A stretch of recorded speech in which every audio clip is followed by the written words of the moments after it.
જય શ્રી કૃષ્ણ। મોર્નિંગમાં જે વિડીયો મૂક્યો હતો એના પાર્ટ 2માં પણ તમારું સ્વાગત છે। તો મેં કેટલાક પોઈન્ટ મૂક્યા હતા સવારના વિડીયોમાં કે આવી રીતના તકલીફ થઈ છે અને આવી રીતના થાય। નોર્મલી આ બધી વસ્તુ તરત નથી થતી, લાંબા સમયથી ઝીણું થતું હોય, પણ આપણને ધ્યાન ના રહે અથવા આપણને ખબર ના રહે એવું હોઈ શકે। જેમ કે મારા કિસ્સામાં હું કહું તો હજુ કોઈ ડૉક્ટરે એમને ફાઇનલ એવું નહીં કીધું કે આ આમ છે તેમ છે, એવું કશું મને ફાઇનલ નથી કીધું। પણ હા, એ વસ્તુ છે કે મને બહુ જ ટાઈમથી, બહુ જ લાંબા સમયથી મને સવારે ચક્કર આવવા, અને પણ એવા ચક્કર કે મારે જ્યાં ઊભી છું ત્યાંથી હું બેસી જાઉં તો જ હું પડીશ નહીં એવું મને લાગે।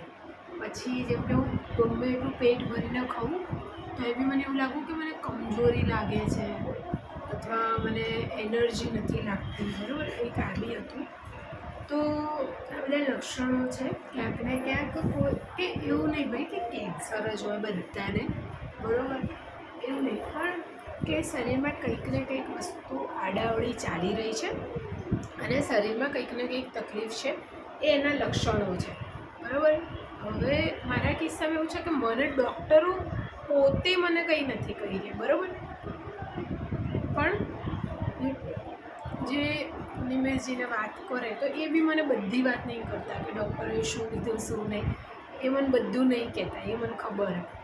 પણ એક વસ્તુ છે કે ભાઈ કેટલીક બીમારીઓ છે ને તરત નહીં થતી, એવું નહીં વિચારવાનું કે આ તો આજે થઈ ગઈ ને મહિનામાં થઈ, 6 મહિનામાં થઈ, ના, એવું ઓલરેડી હોય છે, પણ એવું ઉથલો ક્યારે મારશે ને એ પરિસ્થિતિ આપણે જાતે જ ઊભી કરીએ। જેમ કે મેં મારા જીવનમાં મેં એ પરિસ્થિતિ જાતે જ ઊભી કરી છે, એટલે હું કોઈ દોષ નહીં આપતી, કારણ કે થોડા મહિના પહેલાં મેં એટલું ટેન્શન લેવું, મેં ખાવા પીવાનું ધ્યાન નથી આપતી, બસ મારું ધ્યાન કામ ઉપર રહેતું હતું અને બીજું જે મારા પર્સનલ કેટલાક ટેન્શન હતા એની ઉપર હોતું હતું।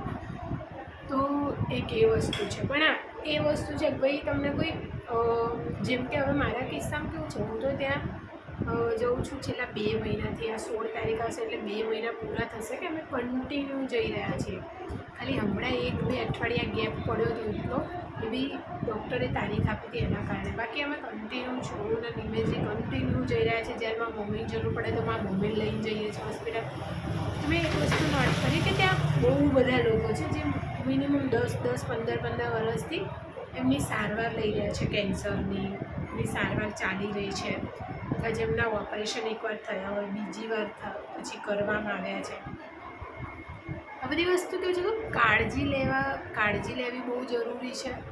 દવાઓ નિયમિત પીવી, ખોરાક વ્યવસ્થિત લેવો, અને માનસિક રીતે બહુ જ ફ્રેશ રહેવું એ બહુ જરૂરી છે। માનસિક રીતે હતાશ ના થવું એ બહુ જરૂરી છે, બરાબર। 1 મિનિટ હો, જેવી અવાજ ધીમો કરતો, તો એક એ વસ્તુ છે કે ભાઈ માનસિક રીતે ફ્રેશ રહેવું। અને હું તો મારા ઘરમાં જ જોઈ ને જેમીનની જ લાયો પૂરી નહીં થતી મારા જીવનમાં, તો 50 વાર તો એને કહેવું પડે અવાજ ધીમો કર, કારણ કે મને ચીડ ચડે બહુ, મતલબ અવાજ બી વધારે હોય અથવા હું હવે આમ પહેલાં હું મૂવી કે જોતી તો બંને કાનમાં બ્લૂટૂથ લગાવીને હું જોરથી અવાજ સાંભળીને બધા ગીતો સાંભળવા દે, ઇવન હું સવારે હવે સ્પીકર બી માતાજીના ગીતો ચાલુ હોય તો હું નોર્મલ વોલ્યુમ રાખું, બહુ અવાજ થાય ને તો મને ખબર નહીં મારો સ્વભાવ ચીડચીડો થઈ જાય ઘણી વાર, હું નિમેશજી ઉપર બી ગુસ્સો કરી દઉં, મારા ઘરમાં કોઈ બી ઉપર ગુસ્સો કરી દઉં, મારા મમ્મી ઉપર કરી દઉં, એ બધું છે। એ એટલામાં એ કોઈ દવાની આડઅસર નથી, અત્યારે મારી જે દવાઓ ચાલે છે એ ફક્ત દુખાવાની વિટામિન્સની જ ચાલે, એટલે આ દવાના આડઅસર નહીં, પણ એક હોય ને અંદર ભરાયેલું હોય મગજમાં જે બધી વસ્તુ, તો એ ક્યાંક ને ક્યાંક મને એવું થાય કે મને ગુસ્સો આવી જાય આ તે, તો પછી એ નીકળી રહ્યું છે। પણ વસ્તુ એ છે કે હવે કેમેરા સામે જો મારી સામે જોઉં એ વિચારે, તો બસ હમણાં તો અત્યારે તો હું ફક્ત ને ફક્ત મારી બોડીને તૈયાર કરી રહી છું। હું ટાઈમસર ખાવા ખાઈ લઉં છું, હું મારી જાતનું ધ્યાન રાખું છું, પૂરતો આરામ કરું છું, અને દવાઓ ક્યારેક ભૂલી જાઉં પણ લઈ લઉં છું। તો હું અત્યારે મારી બોડીને તૈયાર કરું છું કે આવનારા સમયમાં જે મારી દવાઓ શરૂ થશે, જે સારવાર શરૂ થશે, એ મારી બોડી સહન કરી શકે। બરાબર. હવે આ 2 મહિના દરમિયાન મારી જોડે એવું બી થયું કે અમે લોકો માતાજીમાં માનવાવાળા વ્યક્તિ છે, તો એ બી કીધું કે આમ હશે, કોઈએ કંઈ કરી નાખ્યું હશે, અથવા તે કોઈ એવી ભૂલ કરી છે કે માતાજી જોડે આંટી પડી ગઈ હાથ. હું હજારો ભૂલ કરું, હું માનું છું, પણ મારી માં છે ને એ તમારા લોકો જે મને કહે છે એમના જેવી નથી કે મને સજા આપવા આવું કંઈ કરે. બરાબર. તો એ મારા ભાગ્યમાં લખેલી વસ્તુ હશે, મારા જીવનમાં લખેલી હશે, એના કારણે થઈને જ મને થયું હશે અથવા થયું છે જ. બરાબર. એમાં મારા માનો ક્યાંય કોઈ હાથ નથી, એ હું ક્લિયર કહી દઉં. બરાબર. અને રહી વાત હવેના જીવનની, તો હવે મારી મા મારી સાથે જ છે. મેં બસ એમની જોડે એક જ વસ્તુ હવે કહું છું, એમાં તમે મને એટલી હિંમત આપજો કે હું બધી સારવાર સહન કરી શકું અને બધી દવાઓ સહન કરી શકું અને મસ્ત હું બધી દવાઓ પીવું અને મસ્ત મતલબ બસ મારા કારણે થઈને જે પરિવારના સભ્યો 2 મહિનાથી હેરાન થઈ રહ્યા છે ના થાય. ખાસ કરીને મારા નિમેશજી જે મને છે પેરામપુરાથી અહીંયા લેવા આવે, લઈને મને હોસ્પિટલ જાય, હોસ્પિટલથી બી કંઈ હા ના હોય તો મને કંઈ ખાવા પીવાનું મન થાય તો ત્યાં લઈ જાય, પાછા ઘરે મૂકવા આવે, પાછા ઘરે જાય. તો આ બધું જે સ્ટ્રગલ વધી ગયું છે ને જીવનમાં, બસ એમાંથી એ લોકો દૂર રહે, હેરાન ના થાય. તે મને એટલી કાબિલ રાખજો અને એટલી સ્ટેબલ રાખજો દવાઓ સાથે કે હું મારું પોતાનું જાતે કરી શકું, જેમ હું વોશરૂમ જાતે જઈ શકું, હું ખાવા મારા હાથે ખાઈ શકું, કે થોડું હું આમે ચાલતી તો નહીં પણ મારી જીવન જરૂરિયાતની જે વસ્તુઓ છે એ બધું હું જાતે કરી શકું. બસ એટલી હિંમત અને એટલી તાકાત માતાજી મને આપજો, એનાથી વધારે કંઈ નહીં. બાકી તો જે દવાઓ અસર થવાની છે સરસ મજાની થશે જ. ક્યારેક ક્યારેક દુખાવો થાય છાતીમાં, મતલબ રાતના ટાઈમે થઈ જાય છે, ઠંડકભર્યું વાતાવરણ ત્યારે એવો દુખાવો થાય. મતલબ મને એવું હતું કે હાર્ટ એટેક આવતું હશે લોકોને, તો આપણે વાંચેલું જ છે કે આવું દુખેલું થાય. પણ એ દુખાવો હોય થોડાક મિનિટ માટે, મતલબ 4-5 મિનિટ માટે જ મને દુખે એ વસ્તુ છે અહીંયા વચ્ચોમાં જ. પણ એ ટાઈપની દુખે કે એવું થાય કે બસ હવે પતી ગઈ, પણ ના હું ના પતું આટલી આસાનીથી. તો બસ એ જ છે. મને નહીં ખબર 5 વર્ષ, 4 વર્ષ, 3 વર્ષ કે 2 વર્ષ કે પછી 1 મહિનો જ ભલે હોય સારવાર શરૂ થયા પછી મારા જીવનમાં. મને એક વસ્તુ છે કે મારે એક વ્યક્તિ છે જેની જોડે મારે બહુ મજાથી જીવવું છે, ને જે મારા નિમેશજી. મને એવું થાય કે હું થાય એટલો વધારે ટાઈમ એમની જોડે કાઢું. જેમ મેં મારી ઉંમરના 28-29 વર્ષ મારા ઘરમાં કાઢ્યા, મમ્મી ભાઈ અને જેનું છેલ્લા 10 વર્ષથી અમારી જોડે છે તો એની જોડે. તો બસ હવે મને છે કે ના, જેનું ક્યારથી છે અમારી જોડે, 8મામાં આવ્યો ને, 8.5 વર્ષથી છે અમારી જોડે. તો વસ્તુ એ જ છે કે બસ હવે હું જેટલો બી ટાઈમ છે મારી જોડે મારા નિમેશજી જોડે જીવું અને હું એમને બધી વાતો મૂકું. અને કાલે થયું એમ કે એમને મને મેસેજમાં કીધું કે મને જ્યારે બેહોશ કરવામાં આવી હતી તો હું શું બોલી રહી હતી. તો એમણે કીધું કે તું, એમને આખો મસ્ત મેસેજ લખીને મોકલી આપે છે.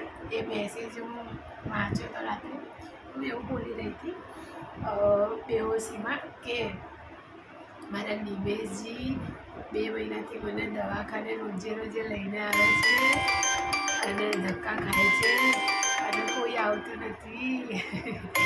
અને મારા નિમેશજીને એકલા ના મૂકો. પછી મને બેહોશીમાં જેવું લાગે કે પિન્ટુ આવ્યો તો હું કહેતી કે પિન્ટુ તું આવી ગયો ને, તું હવે જાતો નહીં હો, નિમેશજીને એકલો મૂકીને જાતો નહીં, તું જોડે જોડે રહેજે એમની અને એમને એકલા ના મૂકતો. આવું બધું બોલી રહી હતી, મતલબ બેહોશી.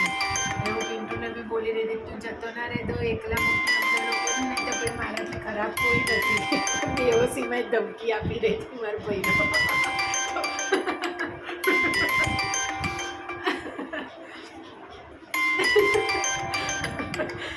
ઓ માં, તો આટલું ડેન્જરસ રંગ છું. ઓ ભગવાનજી. તો બસ હવે 4 જગ્યાએ પહેલાં રિપોર્ટમાં આવી ગયું, MRIમાં 5 જગ્યાએ આવી ગયું છે. બસ સારવાર જલ્દી શરૂ થઈ જાય તો બસ. અને સારવાર એટલા માટે હું ચાહું છું જલ્દી શરૂ થાય કેમ કે મારું બોડી હજુ બહુ સરસ હેલ્ધી છે. અત્યારે હું જાતે ખાઈ શકું છું, સારું મને લાગે છે, હું ચાલી લઉં છું, હું ફરું છું, એનર્જી ફીલ કરું છું થોડા કલાક એવું થાય ડાઉન થઈ જાઉં તો સૂઈ જાઉં છું. તો એ બધું થાય. પણ ક્યાંક ને ક્યાંક મારી માનસિક સ્થિતિ પણ એવી થઈ છે કે મને એવું ફીલ થાય જ્યારે બધી આજુબાજુ કોઈ હોય ત્યારે બધી તો એનર્જી રહે કે હા ભાઈ પણ જેવી હું એકલી પડું એટલે મને એવું થાય કે આવું થઈ ગયું તો એ નેગેટિવિટી આવી જાય એના કારણે થઈને પછી મને દર્દી થઈ ગઈ છું. પણ પછી પાછી હું મતલબ એવું ફીલ કરવાની કોશિશ કરું કે ના કશું જ નથી થયું, બધું જ સારું થઈ જશે અને બસ થઈ જ રહ્યું છે સારું. કારણ કે આખા દિવસમાં ઊંઘી જાઉં એના પછી મને નહીં ખબર, પણ જેટલા કલાક હું જાગતી હોય એ દરમિયાન દિવસમાં 2-3 કલાક એવા આવી જ જાય છે તો હું એકદમ ડાઉન થઈ જાઉં છું, એકદમ ડાઉન. પણ કંઈ નહીં, થઈ જશે એ માનસિક સ્થિતિના લીધે, બાકી કોઈ સારવાર હજુ શરૂ નથી થઈ. એટલે દવાઓની આડઅસર કે એવું તો હું ના કહું, ખાલી નોર્મલ વિટામિન્સ દુખાવાની ગોળીઓ મને અત્યારે આપે છે જે હું 2 મહિનાથી લઈ રહી છું. સામાન્ય એ બી ભૂલી બી જવું લઈ લો એવું બધું થઈ રહ્યું હોય. વસ્તુ જો ચીડચીડી થઈ રહી છું, મેં એ વસ્તુ નોટ કરી કે નાની વસ્તુમાં હું હવે આમે હતી જ ચીડચીડી. હું પહેલાં ગુસ્સો બી મને બહુ આવતો હતો, પણ હમણાંથી એવું થઈ રહ્યું છે કે નાની વાતે ચીડચીડી, નાની વાતે ખુશ બી થઈ જાઉં અને મને એવું થાય આ કરી દઉં, પેલું કરી દઉં, આ લાવી દઉં, તે લાવી દઉં, બધું કરી દઉં એમ. અને બસ મારી એક ઈચ્છા છે, હું વર્ષોથી બહુ લાંબા ટાઈમથી જ્યારે મારા ભાઈ બીમાર હતા અને પછી સારા થયા માતાજીની દયાથી, ત્યારે ગમનભાઈના ગીતો હું સાંભળતી ને એમના ગીતો મને બહુ હિંમત આપતા માતાજીના ગીતો. બસ એક ઈચ્છા છે કે ભાઈ બસ શરીર સારું છે ને શરીરમાં જીવ છે એની પહેલાં એકવાર હું બસ ગમનભાઈને મળું ને પગે લાગું, એ મારી ઈચ્છા છે. અને ઈચ્છા હું મારી 100% પૂરી કરીશ, ગમે એ થાય. હું તો ઈચ્છા પૂરી કરવાની જ છું. મને નિમેશજીને વાત કરીશ કે ભાઈ કંઈ કરો, કોન્ટેક્ટ કરો, મને ગમનભાઈથી એકવાર મળાવો, બસ એમને દર્શન કરાવવામાં એકવાર એમને પગે લાગવું છે. બસ એ વસ્તુ છે મારી ઈચ્છા, પૂરી થશે, મને વિશ્વાસ છે. હું ઘણા લોકોને કહેતી કે મને બહુ મન છે એકવાર હું ગમનભાઈને પગે લાગવા. 4-5 વર્ષમાં મેં ઘણી વાર કીધું છે. છેલ્લા 2 મહિનાથી કન્ટિન્યુ મારા રિપોર્ટ આવી રહ્યા છે તો મને એવું થાય છે કે મને હજુ વહેલું મળી ગયું છે, કે હું 5 મિનિટ બેસું, સરસ રીતે વાત કરું. હું નહીં ચાહતી કે હું સાવ એવી પથારીમાં છું પછી ગમનભાઈને હું મળું અથવા ગમનભાઈને હું પગે લાગી રહી છું એ એનર્જી બી મને કનેક્ટ ના થાય, હું નહીં ચાહતી. હું સ્વસ્થ છું ત્યાર સુધી એકવાર મળવાનું છે. ભાઈ હવે મને નહીં ખબર, એકવાર બે તો કરાવી દેશે. ગમનભાઈના દીપોને મેં 2 મહિના ઘણી વાર કીધું છે કે દીપોભાઈ તમે ગમનભાઈને ભાઈ કહેજો કે ભાઈ અમદાવાદમાં એક એરિયો છે રાણીપ અને ત્યાં એક દીકરી રહે છે ભાઈ સાઈ કુટીરમાં ને એ તમને ટોકો પાડી રહી છે. ગમનભાઈ તમે આવશો નહીં કે નહીં આવો મને નહીં ખબર, પણ તમારા દીપોને મેં ભલામણ કરી છે ભાઈ મને એકવાર ગમનભાઈથી મળાવજો, મને ગમનભાઈને દર્શન કરવા છે. તો એ થશે, મારું દિલ કહે છે. ખબર નહીં આ ઈચ્છા હું શું કામ મૂકી રહી છું, પણ બસ આ મારી ઈચ્છા છે તો પૂરી થશે, મને વિશ્વાસ છે. ખબર નહીં પણ મારું દિલ કહે છે કે આ હું મળીશ ગમનભાઈને, હું એમને પગે લાગીશ, મને વિશ્વાસ છે. જે મારા બહુ નજદીકી ફ્રેન્ડો છે એમને જ ખબર છે કે આ મારી એક ઈચ્છા છે કે જે મારે પૂરી કરવાની છે. સો એ થશે, એમના આશીર્વાદ છે મારી સાથે, મારા આશીર્વાદ છે મારી સાથે.